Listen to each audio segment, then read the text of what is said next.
আমাদের সমাজের মানুষ মনে করে সরকারি চাকরি যদি একটা পিওনেরও হয় তারপরেও তার গুরুত্বটা আমাদের সমাজে এত বেশি।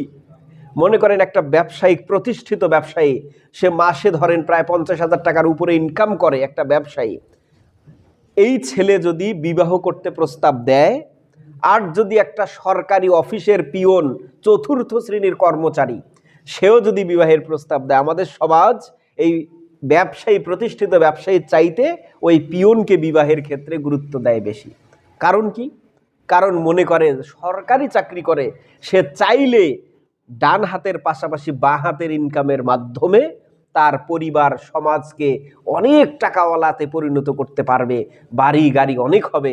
সুতরাং মানুষ দেখবেন ওই পিওনকে বেশি গুরুত্ব দেয়, অথচ একজন ব্যবসায়ীকে, যে বৈধ পন্থায় ব্যবসা করে সে সমাজে প্রতিষ্ঠিত হতে চায়, তার প্রতি কোনো গুরুত্ব দেয় না। আমি আপনাকে চাকরির ব্যাপারে নিরুৎসাহিত করব না, কর্মচারীকে আমি হেয় করছি, বিষয়টা এমন না। আমার বক্তব্য হলো, আপনি শুধু চাকরি করতে হবে কেন, আপনি ব্যবসার দিকে নিজেকে অগ্রসর করার চেষ্টা করেন। আপনি শিক্ষিত হয়েছেন আলহামদুলিল্লাহ, আপনার মেধাটাকে আপনি ব্যবসার দিকে অগ্রসর করেন, মেধাটাকে ব্যবসায় কাজে লাগান, তাহলে বরকত দিবেন কে বলেন তো? আল্লাহ।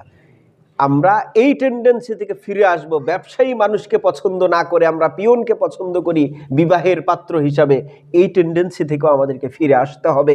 যদি সুযোগ থাকে আপনার 2 নাম্বারি পথ বেছে নেয়ার, অবৈধ টাকা ইনকাম করার, এইটা সুযোগ থাকবার পরেও যদি আপনি না করেন, তাহলে এর উত্তম যাজা কাল কিয়ামতের ময়দানে আপনি পাবেন। এখন আপনি যদি প্রাথমিক বিদ্যালয়ের সহকারী শিক্ষক হন আর যদি বলেন আমি ঘুষ খাই না, আপনি ঘুষ খাওয়ার কোনো সুযোগ আছে?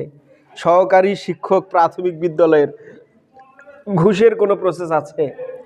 কিন্তু আপনি যদি একজন ডিসি হন, আপনি যদি এসপি হন, আপনি যদি একটা থানার ভারপ্রাপ্ত কর্মকর্তা হন, আপনি যদি তখন বলেন আমি 1 টাকা ঘুষ খাই না, তখন বুঝতে হবে আপনি আসলেই ইমানদার।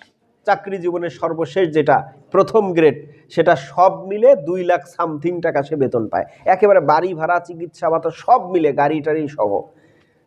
খরচও তো আছে। একটা মানুষ যখন প্রথম গ্রেডের অফিসার হবে, তার লাইফস্টাইলটাই আলাদা হবে, তার চলাফেরা, খাওয়া দাওয়া, বাসা ভাড়া, অনেক ধরনের চেঞ্জ আসবে। তাহলে আপনার ছেলে মেয়েদের পড়াশোনা সব মিলেই তো আপনার 2 লাখ টাকার উপরে খরচ যাবে। আপনি কিভাবে বাড়ি গাড়ি এগুলো করবেন কিভাবে? বৈধ পন্থায় কিছুটা অসম্ভব প্রায়, কিন্তু আপনি যদি ব্যবসা বাণিজ্য করেন, ব্যবসায় আল্লাহ বরকত দিবেন। আল্লাহ রাসূল সাল্লাল্লাহু আলাইহি সাল্লাম থেকে শুরু করে যত নবী রাসূল এসেছিলেন দুনিয়ায়, সবাই ব্যবসার প্রতি তাদের একটা ঝোঁক ছিল, এবং আল্লাহ নিজেও বলেছেন তোমরা ব্যবসা করো। আল্লাহ ব্যবসাকে করেছেন হালাল এবং সুদকে করেছেন হারাম। আপনি কষ্ট করে বিজনেস করেন, 2 টাকা আছে সেটা দিয়ে বিজনেস শুরু করেন, এটায় আল্লাহ বরকত দিবেন।